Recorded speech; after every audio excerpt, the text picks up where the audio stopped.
O mare, hindi mo kaya. Si Cap Dandy at ang inyong Maricoy, ayan, di ba? Tuwang-tuwa dahil nga nakagala sila for today's video, charis. At syempre, birthday ni Cap Dandy niyang araw na yan. Tapos, sabi ni Jowa, sa Manawag na lang namin isa-celebrate yung kanyang birthday. Kaya ayan, for the gala ang inyong person, o diba? Dahil tayo ay mayaman sa blessings. Naman.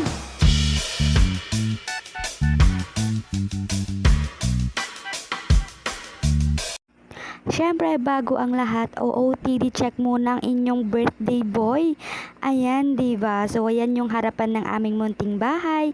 And siyempre, hindi magpapatalo ang inyong Maricoy, o diba? Siyempre, no, magmamaganda tayo for today's video. Hayaan nyo na, Mare, ngayon lang yan. Disclaimer, Mare, sa mga chismosang marites dyan na inggitera.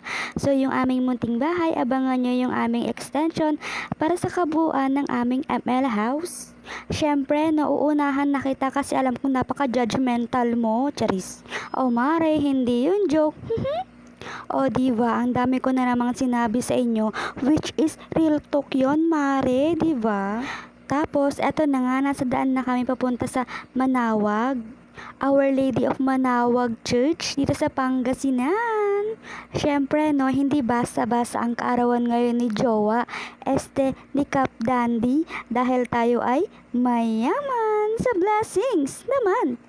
Siyempre, mas pinili ni Jowa na dito kami mag-celebrate ng kanyang birthday para magpasalamat sa lahat ng blessings namin na tatanggap araw-araw at siyempre sa lahat ng blessings na paparating pa sa aming buhay. Dahil tayo ay mayaman sa blessings naman. O teka, itabi mo, Mare. Siyempre, di ba, ayan, bonggang-bongga yung bagong shoes ni Cap Dandy. Alam mo ba, Mare, more than 1 year na yung shoes na yan and ngayon lang yan nagamit. O di ba? At syempre, hindi mawawala dyan yung maraming pictures, maraming selfie namin ni Jowa, o diba? Nakakatuwang isipin na dati nandito kami sa simbahang ito humihingi ng kung ano-ano para sa aming buhay na hindi naman natupad dahil alam namin may purpose talaga si Lord sa aming buhay and thankful kami dahil nga eto na, ine-enjoy namin yung buhay na meron kami dahil alam namin na eto yung buhay na gusto ni Lord para sa aming dalawa ni Jowa.